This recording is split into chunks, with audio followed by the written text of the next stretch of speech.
고린도후서 7장 5절에서 16절까지의 말씀입니다. 우리가 마게도냐에 이르렀을 때에도 우리 육체가 편하지 못하였고 사방으로 환난을 당하여 밖으로는 다투며 안으로는 두려움이었노라. 그러나 낙심한 자들을 위로하시는 하나님이 디도가 오므로 우리를 위로하셨으니 그가 온 것뿐 아니요 오직 그가 너희에게서 받은 그 위로로 위로하고 너희의 사모함과 애통함과 나를 위하여 열심히 있는 것을 우리에게 보고함으로 나를 더욱 기쁘게 하였느니라. 그러므로 내가 편지로 너희를 근심하게 한 것을 후회하였으나 지금은 후회하지 아니함은 그 편지가 너희로 잠시만 근심하게 한 줄을 알미라. 내가 지금 기뻐함은 너희로 근심하게 한 까닭이 아니요 도리어 너희가 근심함으로 회개함에 이른 까닭이라. 너희가 하나님의 뜻대로 근심하게 된 것은 우리에게서 아무 해도 받지 않게 하려 함이라. 하나님의 뜻대로 하는 근심은 후회할 것이 없는 구원에 이르게 하는 회개를 이루는 것이요 세상 근심은 사망을 이루는 것이니라. 보라, 하나님의 뜻대로 하게 된 이 근심이 너희로 얼마나 간절하게 하며 얼마나 변증하게 하며 얼마나 분하게 하며 얼마나 두렵게 하며 얼마나 사모하게 하며 얼마나 열심히 있게 하며 얼마나 벌하게 하였는가. 너희가 그 일에 대하여 일체 너희 자신의 깨끗함을 나타내었느니라. 그런즉 내가 너에게 쓴 것은 그 불의를 행한 자를 위한 것도 아니요 그 불의를 당한 자를 위한 것도 아니요 오직 우리를 위한 너희의 간절함이 하나님 앞에서 너에게 나타나게 하려 함이로라. 이로 말미암아 우리가 위로를 받았고 우리가 받은 위로 위에 디도의 기쁨으로 우리가 더욱 많이 기뻐함은 그의 마음이 너희 무리로 말미암아 안심함을 얻었음이니라. 내가 그에게 너희를 위하여 자랑한 것이 있더라도 부끄럽지 아니하니 우리가 너에게 이른 말이 다 참된 것 같이 디도 앞에서 우리가 자랑한 것도 참되게 되었도다. 그가 너희 모든 사람들이 두려움과 떨므로 자기를 영접하여 순종한 것을 생각하고 너희를 향하여 그의 심정이 더욱 깊었으니 내가 범사에 너희를 신뢰하게 된 것을 기뻐하노라. 아멘. 우리 앉으시기 바랍니다. 기도하도록 하겠습니다. 하나님 아버지 감사합니다. 오늘도 저희들을 이 자리에 불러주시고 또 말씀을 듣는 이런 귀한 은혜를 주심을 감사합니다. 먼저 저의 입술이 하나님의 진리만을 전하기를 원합니다. 진리에 합당한 말씀, 또 하나님의 뜻에 합당한 말씀을 전하기를 원하고 또 우리 성도들의 마음이 이 시간 열려서 하나님의 말씀을 받아서 그 마음밭에 열매가 되기를 원합니다. 예수님 이름으로 기도합나이다. 아멘. 이 알렉산드르 푸시킨 들어봤습니까? 여러분이 그 이름을 들어봤음직하죠. 푸시킨. 러시아의 유명한 문학가이죠. 19세기 초반에 활동했었죠. 근데 그 사람의 시는 여러분들이 많이 모를 거예요. 근데 그 사람이 쓴 시 중에 하나는 여러분이 잘 알 겁니다. 바로 삶이 그대를 속일지라도. 삶이 그대를 속일지라도 슬퍼하거나 노하지 말라. 많이 들어봤습니다, 우리가. 삶이 그대를 속일지라도 슬퍼하거나 노하지 말라. 마음은 미래에 사는 것, 현재는 슬픈 것. 뭐 이런 시가 있습니다. 우울한 날들을 견디며 믿으라. 뭐 이런 시가 있어요. 이 시가 우리에게 많은 공감을 주는 것은 우리가 원하는 행복의 미래를 향해서 현재를 견뎌갑니다마는 마치 이 인생을 비유하자면은 여러분 당근을 앞에 매달아 놓고 당근에 닿을 듯 말 듯 걸어가는 이 나귀 알죠? 말. 당근을 먹기 위해서 가지만 당근에 닿지는 못해요. 그 걸어가는 힘들고 고달픈 과정이 당근이라는 그 앞에 있는 미래 때문에 계속 달려가는데 인생도 그렇지 않은가 생각합니다. 그래서 사람들은 이 행복을 원하지만 행복은 항상 미래의 관념으로 남을 때가 많죠. 그렇지만 여전히 그것을 바라고 현실의 외로움과 괴로움과 힘듦을 견뎌나가죠. 그런데 믿는 사람들에게는 한 차원 더 높은 기대가 있습니다.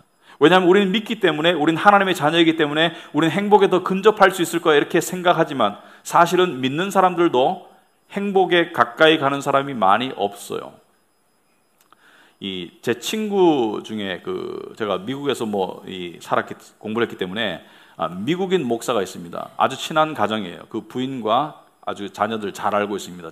미국에 갈 때마다 기회 있으면 방문하는데 테네시 낙스빌에서 목회를 하고 있어요. 근데 얼마 전에 방문을 해보니까 외식을 했는데 이렇게 말하더라고요. 한 1년 만에 외식한 것 같다. 상당히 궁핍하다는 얘기예요. 경제적으로 힘들다는 얘기입니다. 그리고 이 목회 때문에 상당히 힘들어 있고 지쳐 있고 자식이 3명인데 하여튼 이 가정은 굉장히 아름다운 가정입니다. 믿음도 좋고 목회자 가정이라서 말하는 게 아니라 기독교인으로서도 참 손색이 없는 그런 가정인데 한때는 잘 살았었어요. 왜냐하면 부인이 변호사였기 때문에. 근데 부인이 사모의 역할을 하기 위해서, 그 다음에 자식들을 키우기 위해서 변호사를 그만두고 이렇게 궁핍하게 살고 있는데, 이 괴롭히는 장로님들도 있고, 하여튼 상당히 목회가 힘들었습니다. 삶이 힘든데, 최근에 페이스북에 보니까 그 부인이 남편에게 이 성경 말씀 한 구절을 보내줬어요. 다른 말은 없어요. 근데 그 성경 말씀을 읽어보니까 저는 그 가정을 잘 알기 때문에 무슨 의미인지 알 것 같아. 마치 이렇게 말하는 것 같아. 근데 그 성경 말씀이 이 푸시킨의 이 시의 성경적인 버전 같아요. 무슨 말이냐면은 하박국, 여러분 잘 아시는 말씀이죠. 3장 17절에 비록 무화과나무가 무성하지 못하며 포도나무에 열매가 없으며 감람나무에 소출이 없으며 밭에 먹을 것이 없으며 우리의 양이 없으며 외양간에 소가 없을지라도 나는 여호와로 말미암아 즐거워하며 나의 구원의 하나님으로 말미암아 기뻐하리로다. 주 여호와는 나의 힘이시다.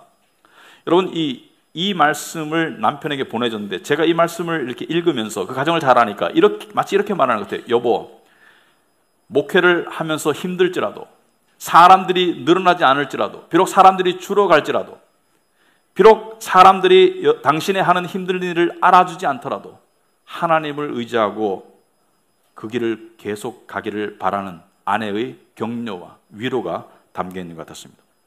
여러분, 사도 바울은요, 믿음이 좋은 사람이었어요. 상당히 믿음이 좋은 사람인데 사도 바울의 삶은 행복했는가? 사도 바울은 과연 행복했는가? 물론 마음에 평강이 있고 하나님의 은혜가 있었습니다만은 사도 바울의 삶도 상당히 외롭고 힘들고 괴로웠습니다. 오늘 본문의 5절을 보시면 이렇게 나와 있어요. 우리가 마게도냐에 이르렀을 때, 마게도냐는 고린도 바로 위쪽에 있는 도시입니다. 지방입니다. 마게도냐에 이르렀을 때 우리 육체가 편하지 못하였고 사방으로 환난을 당하여 밖으로는 다툼이요 안으로는 두려움이었노라. 사도 바울이 한 문장에 함축적으로 자기 삶을 표현하는데, 육체가 편하지 못하였다. 무슨 말이냐면 육체가 쉬지 못했고 육체가 힘들고 지치고 소위 말해서 이 피로감이 있고 스트레스가 많은 그런 상태였다. 그리고 밖으로는 싸움이었다. 무슨 말입니까? 밖으로는 영적인 전투가 있었어요. 거짓 선생들, 또 외적인 환경, 그 환경과 싸움이었고 안으로는 두려웠어요. 믿는 사람의 솔직한 고백입니다. 어떻게 일이 진행될지 모르기 때문에 밖으로는 힘들고 안으로는 두렵고 괴롭고 하여튼 상당히 힘든 순간이었어요. 그러니까 쓰러질 것 같아요. 그러니까 다음 발걸음을 떼기가 힘든 상황 속에서 인간에게 필요한 게 무엇입니까? 바로 위로죠, 위로. 하나님 믿는 사람 위로와 격려가 필요하겠죠.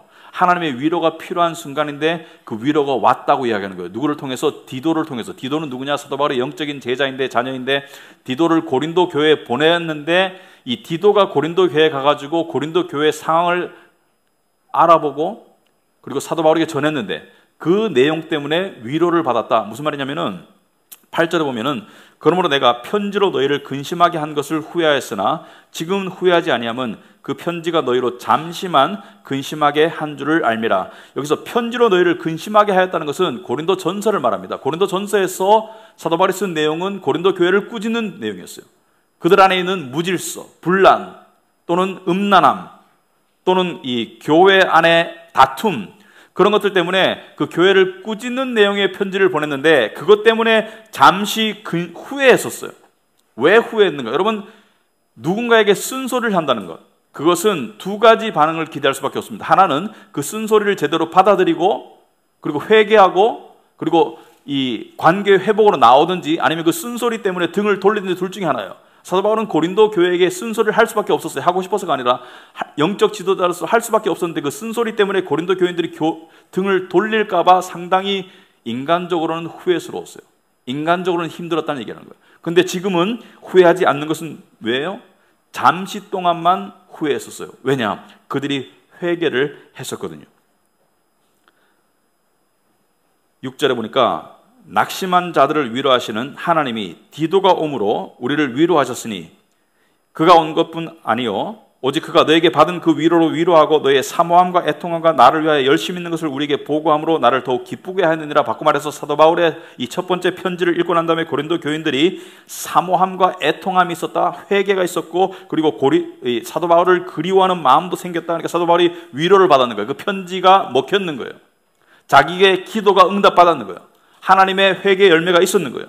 그래서 9절에 내가 지금 기뻐함은 너희로 근심하게 한 까닭이 아니요 그 편지 내용 때문에 너희가 근심해서 기뻐하는 것이 아니라 도리어 너희가 근심함으로 회개함에 이른 까닭이라. 너희가 하나님의 뜻대로 근심하게 된 것은 우리에게서 아무 해도 받지 않게 하려 함이라. 무슨 말이냐면은 내가 다시 가서 쓴소리 안 하도록 너희가 회개해서, 하나님의 뜻대로 회개해서 내 편지를 통해서 너희가 회개에 이르러서 그 회개를 통해서 나는 위로를 받고 있다. 그래서 사도 바울의 극심한 이 힘듦 가운데, 사도 바울의 극심한 외로움 가운데, 괴로움 가운데 고린도 교회의 회개의 소식은 사도 바울의 위로가 되었고 격려가 되었다는 것을 이야기하고 있습니다.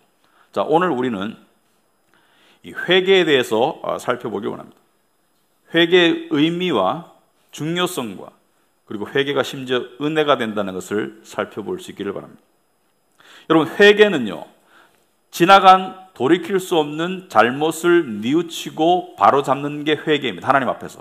그런데 바울은 이 고린도 교인들을 칭찬하면서 회개에 대한 가르침을 주고 있어요. 여전히 바울은 가르치는 자의 자세를 가지고 있습니다. 자, 어떤 가르침을 주고 있느냐? 10절에 보니까 하나님의 뜻대로 하는 근심은 후회할 것이 없는 구원에 이르게 하는 회개를 이루는 것이요 세상 근심은 사망을 이루는 것이다. 지금 바울은 하나님의 뜻대로 하는 회개의 열매에 대해서 설명하기 위해서 세상의 근심, 즉 후회와 비교해서 설명하고 있습니다.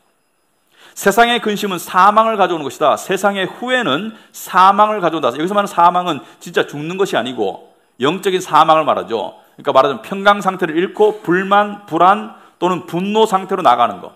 그러니까 불만, 불안, 분노 상태로 나가는 그 열매는 후회의 열매이다. 세상적인 후회는 그것을 가져오지만 성경적인 회개는 구원을 가져온다. 바꿔 말해서 믿음의 회복, 하나님과의 관계의 회복, 그리고 삶의 회복을 가져온다. 그래서 우리는 오늘 이 세상적인 후회와 성경적인 회개의 메커니즘을 살펴보자.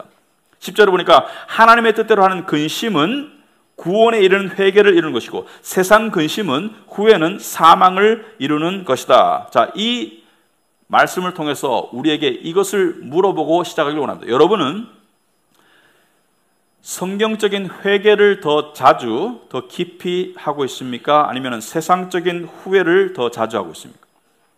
좀 더 구체적으로 말하자면 여러분은 삶의 회복과 믿음의 회복과 하나님과의 관계의 회복을 더 자주 체험합니까? 아니면 불안과 초조함과 불만과 노여움을 더 자주 체험합니까?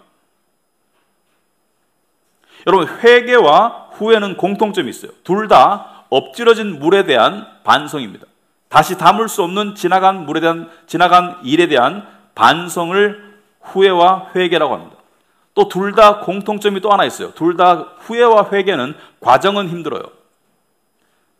그러나 엄연히 다른 차이점이 있습니다. 그 결과는 180도 달라요.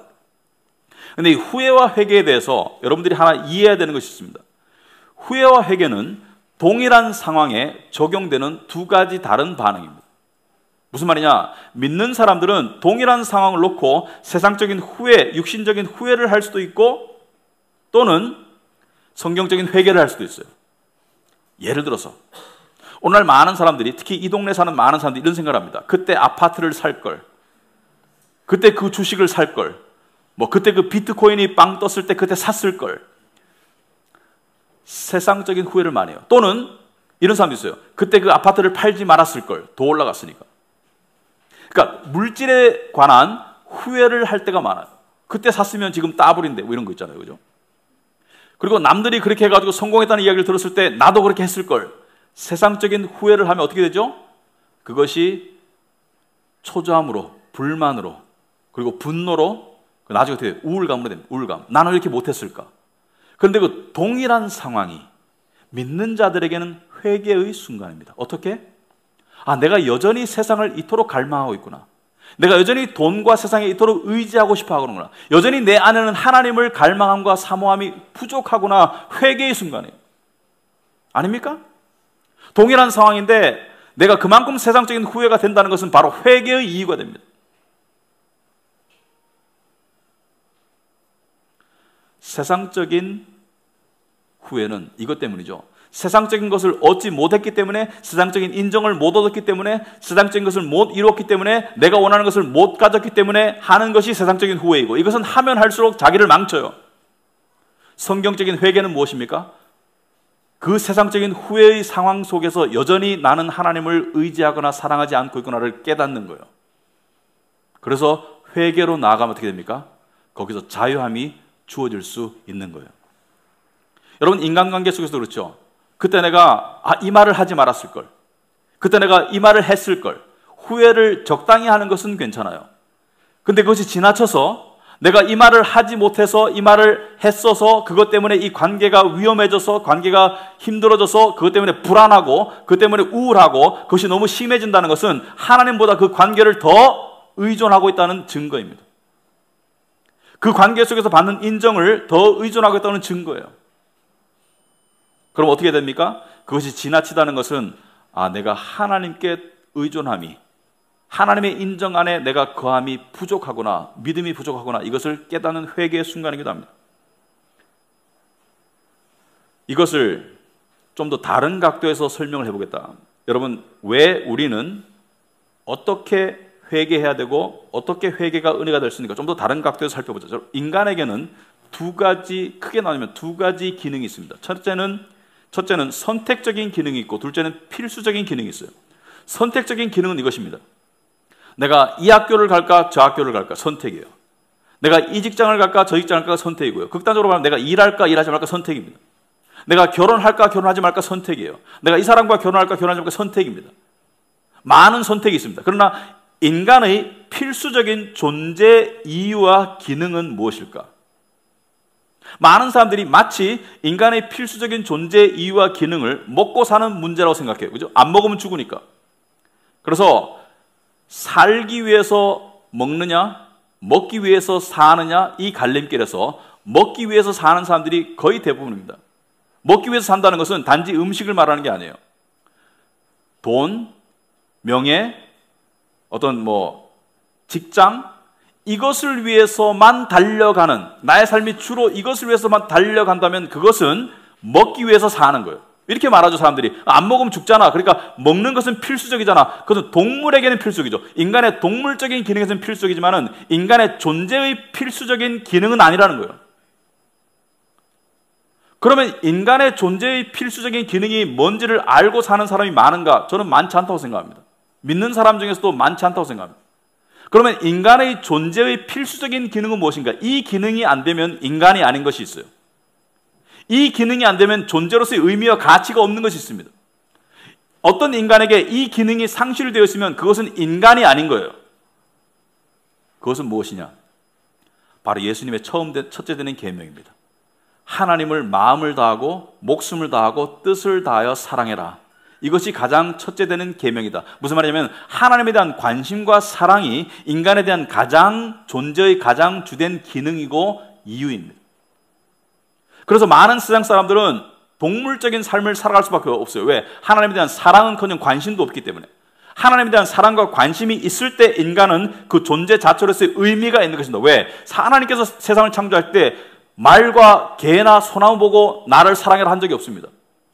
하나님을 사랑하라고 한 것은 오직 인간밖에 없어요. 하나님이 삼일체 가운데 가지고 계시던 사랑을 인간과 공유하기 위해서 인간을 만들었어요. 그래서 인간 존재의 가장 근본적인, 가장 존재적으로 가장 근본적인 기능은 바로 하나님과 사랑하는 거예요. 그것이 상실되었을 때 인간은 인간으로서 존재하는 것이 아니라 짐승으로 존재하는 것과 같은 것입니다. 그렇다면 이것이 회개와 무슨 관계가 있는가? 그걸 살펴보기 전에 하나님과 사랑은 무슨 관계가 있는가 살펴보죠. 하나님과 사랑은 무슨 관계인지 생각해 봐야 됩니다. 여러분, 많은 경우 사람들이 이렇게 생각합니다. 사랑은 하나님이 가지고 계신 거룩, 지혜, 사랑, 하나의 속성이다. 맞습니다. 하나님의 속성이기도 해요. 하지만 사랑은 그 이상입니다. 여러분, 요한일서 4장에 보시면 사랑과 하나님을 이렇게 설명하고 있습니다. 하나님이 우리를 사랑하시는 사랑을 우리가 알고 믿었느니 하나님은 사랑이시라, 이렇게 말하고 있습니다. 하나님은 사랑이시다. 여기에 하나님이 사랑을 가지고 계시다. God is love 그랬지, God has love 안 그랬어요. 하나님이 사랑을 가지고 계신 것이 아니라 하나님이 사랑이시라고 말하는 것은, 사랑은 하나님의 속성을 넘어서서 하나님의 본질이라는 것을 이야기하고 있습니다. 사랑이 하나님의 본질이에요. 무슨 말이냐면은 하나님이 사랑하는 것을 멈추시는 것이 불가능해요. 하나님이 거짓말하는 것이 불가능하듯이 하나님이 사랑하는 것을 멈출 수 이론적으로 하나님이 사랑을 멈춘다는 것은 하나님의 존재가 멈춰지는 것이기 때문에. 왜? 사랑은 하나님의 기능이기 전에 하나님의 본질이기 때문에, 하나님과 사랑은 본질상 하나이기 때문에 그 하나님께서 그 본질의 사랑을 우리에게 나누어 주셨어요. 그런데 구체적인 이해를 돕기 위해서 성경은 이렇게 말합니다. 오늘 보니까 이 죄의 고백 다음에 읽은 게 우리 로마서죠. 로마서 8장에 보시면은 높음이나 깊음이나 다른 어떤 피조물이라도 우리 주 그리스도 예수 안에 있는 하나님의 사랑에서 끊을 수 없다라고 말합니다. 그리스도 예수 안에 있는 하나님의 사랑에서 끊을 수 없다. 이것은 하나님의 사랑의 강력함, 하나님의 사랑의 끈질김, 그리고 또 더 나아가서 하나님의 사랑의 끝이 없음을 이야기합니다. 성경에 보면 이런 말씀이 있습니다. 내가 너희를 결코 버리지 아니하리라. 내가 너희를 결코 떠나지 아니하리라. 무슨 말입니까? 너희를 향한 나의 사랑이 끝이 없을 것을 이야기하고 있습니다. 그런데 왜 우리를 향한 하나님의 사랑의 끝이 없을까요? 왜 우리를 향한 하나님의 사랑의 끝이 없을까요? 왜냐하면 우리를 향한 하나님의 사랑이 시작된 적이 없기 때문입니다. 우리를 향한 하나님의 사랑의 끝이 없는 이유는 우리를 향한 하나님의 사랑이 시작된 적이 없기 때문입니다. 무슨 말이냐? 존재론적으로 봤을 때 여러분, 하나님이 우리를 사랑하세요. 많은 사람들이 생각합니다. 내가 예수를 25살에 믿었어요. 그때 나를 향한 하나님의 사랑이 시작되었다. 나를 향한 하나님의 사랑에 대한 체험이 시작되었겠죠. 나를 향한 하나님의 사랑은 언제 시작되었습니까? 성경에 보면 이렇게 말하고 있습니다. 창세 전에 너희를 택하였다. 곧 창세 전에 그리스도 예수 안에서 우리를 택하셔서 우리가 당신의 자녀가 되도록 하셨다. 그때 사랑이 이미 존재했었어요. 그러나 사랑은 그때 시작된 것이 아니고 하나님의 창조 속의 사랑은 창조와 더불어 시작된 것이 아니라 창조와 더불어 적용되었을 뿐이지, 창조 이전에도 적용되었을 뿐이지 하나님의 사랑은 시작된 적이 없습니다. 왜? 하나님의 사랑은 영원하기 때문에, 하나님이 영원하시듯이 사랑이 영원하기 때문에. 그리고 그 사랑은 계속 작용하고 있었어요. 우리가 태어나기도 전에, 심지어 우리가 예수를 믿기도 전에, 우리가 죄인이었을 때, 그래서 로마서 5장 8절에 우리가 죄인 되었을 때 그리스도께서 우리를 위하여 죽으심으로 하나님께서 우리를 향한 당신의 사랑을 확증하셨느니라. 우리가 죄인 되었을 때 하나님의 사랑이 여전히 작용하고 있다는 것을 이야기하고 있습니다. 무슨 말입니까? 우리를 향한 하나님의 사랑은 끝날 수도 없고 시작되지도 않았어요. 왜? 영원 속에 존재하는 하나님의 사랑이기 때문에. 그런데 이 하나님의 사랑이, 죄인을 향한 하나님의 사랑이 한번 끊어질 뻔한 적이 있습니다. 언제냐? 아담과 하와의 원죄 때문에. 죄가 하나님과 우리 사이를 막아서 그 사랑이 끊어질 뻔한 적이 있어요. 하나님의 사랑이 멈춘 것이 아니라 그 사랑이 우리에게 전달되는 것이 끊어질 뻔한 적이 있는데, 그때 하나님께서 극단적인 수를 두셨어요. 준비하셨던, 미리 예비하셨던 그것이 바로 무엇입니까? 바로 자기 아들을 내어주는 수를 두셨어요. 창세기 3장 15절 보면 여자의 자손이 와서 그 문제를 해결할 것이다. 그 여자의 자손이 누구입니까? 바로 예수 그리스도를 말하죠. 동정녀에게 태어난 여자의 자손을 통해서 그 문제를 해결할 것이다. 그런데 하나님께서 왜 자기 아들을 내어주는 이 극단적인 강수를 두셨는가? 왜 두셨을까요? 바로 하나님이 사랑이기 때문에. 하나님이 사랑이기 때문에. 왜 우리의 수많은 잘못과 허물과 죄와 우리의 업앤다운에도 불구하고 하나님의 사랑은 여전히 온도가 변하지 않을까? 왜? 사랑은 모든 것을 참는 것이기 때문에. 알겠습니까? 우리는 하나님의 사랑이 우리의 느낌에 따라 왔다 갔다 한다고 생각하지만은 우리를 향한 하나님의 사랑은 시작도 없었고 끝도 없고 영원히 동일합니다. 그렇다면 그 사랑의 수혜자들인 우리가 우리의 모든 상황 속에서 하나님을 사랑하지 않는 것은 회개의 이유입니다. 예를 들어서 이러한 인식을 가진 사람은 이러한 인생의 인식의 전환을 가져옵니다. 세상에서는 재산이 있다가 재산이 없어졌어요. 재산이 줄었어요. 그러면 이것은 불만과 이 분노의 조건이 충분히 됩니다. 그죠? 재산이 없어졌어. 근데 하나님을 믿는 사람이 이렇게 생각합니다. 그때 그 재산이 있을 때는 재산을 관리하느라고 하나님을 향한 마음씀이 현저히 부족했는데, 이제 그 재산이 사라지고 나니까 하나님을 향한 마음씀이 더 자유로워졌네. 이게 은혜인 거예요. 그래서 하나님의 사랑의 관점으로 봤을 때는 모든 것이 관점의 이 전환이 올 수 있습니다. 예를 들어서 그때는 높은 지위에 있었는데 그 높은 지위가 사라졌어. 세상 사람들에게 높은 지위가 사라지면 그것은 죽을 맛이에요.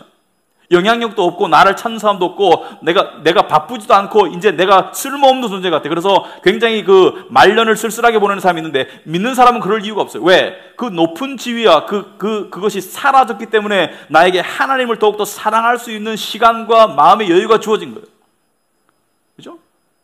그러니까 하나님의 사랑의 관점으로 봤을 때는 많은 회개가 가능하고 거의 대부분의 상황들이 은혜와 축복의 상황이 될 수 있는 거예요. 이번 주에 제가 사람마다 자주 겪는 이 좌절의 순간이 있습니다. 저에게도 그 순간이 또 찾아왔어요. 그러면 저의 육신적인, 정신적인, 자동적인 반응은 무엇이죠? 분석하고, 걱정하고, 그리고 자책하고, 우울해질 모드로 들어갈 수 있죠.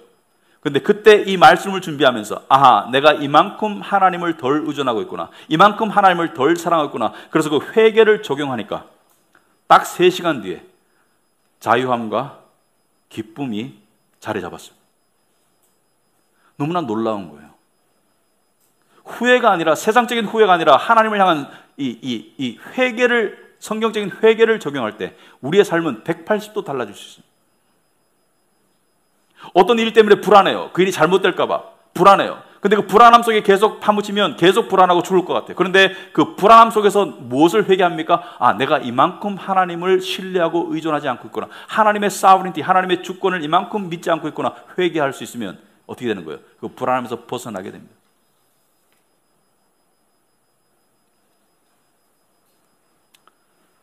근데 어떤 사람이 이렇게 얘기합니다. 하나님을 사랑하는 것이 왜 이렇게 힘들지?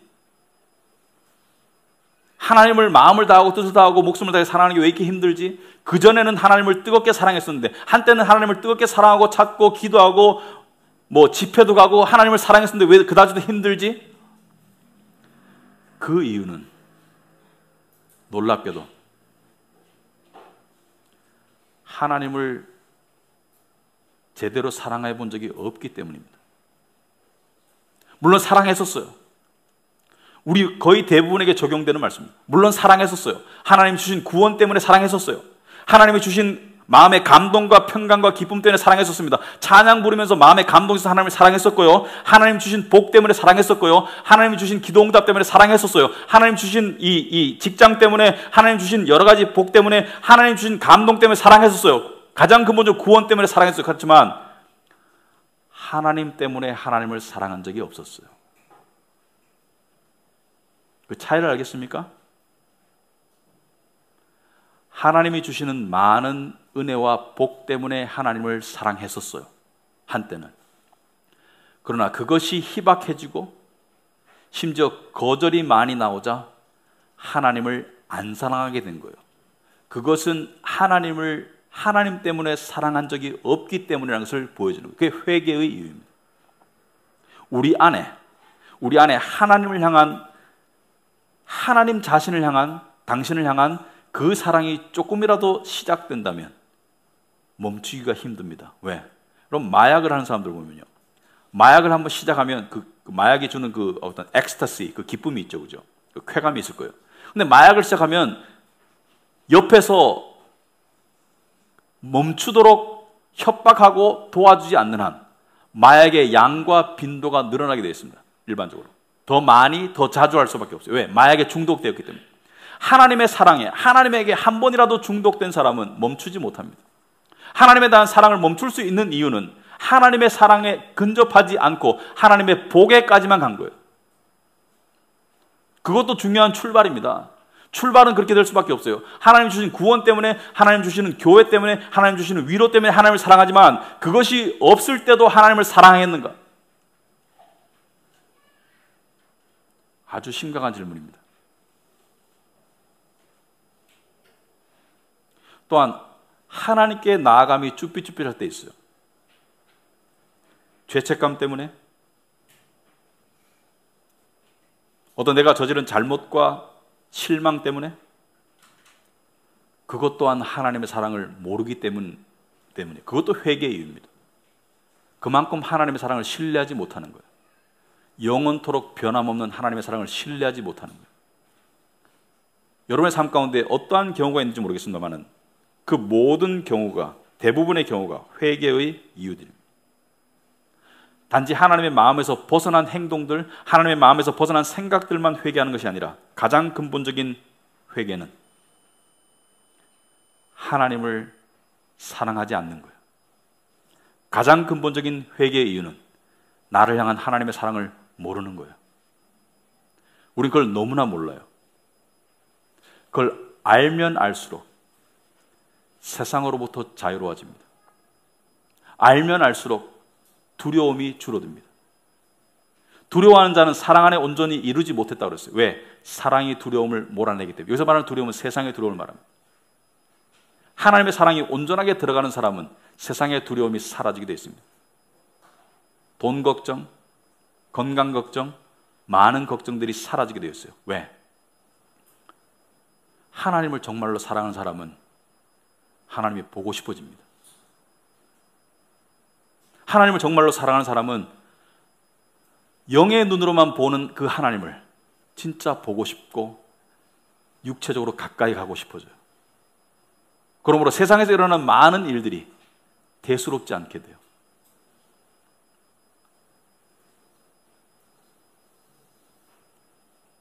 그 회개의 여정은 쉬운 게 아닙니다. 단순한 게 아닙니다. 하지만 분명한 길입니다. 청교도들은 오늘 오스왈드 체인버스에 보면은 주보에 보면 눈물의 선물을 달라고 그랬죠. 이 눈물의 선물이 뭔지 아십니까? 회개의 선물입니다. 회개하는 은혜를 달라. 우리가 생각하는 은혜는 그냥 마음이 편안하고 그냥 기쁘고 그냥 즐겁고, 그러나 더 깊은 차원의 은혜는 그게 아닙니다. 하나님이 주시는 회개를 향한 눈물과 근심은 엄청난 은혜입니다. 왜? 희박하기 때문에. 이번 주 한 주 살면서 여러분이 세상적인 후회와 근심이 있을 때 한번 생각해 보세요. 그 속에서 어떤 부분을 회개해야 될지. 그 회개로 나아갈 때 여러분은 놀라운 하나님의 은혜를 맛볼 수 있게 될 겁니다. 기도하겠습니다.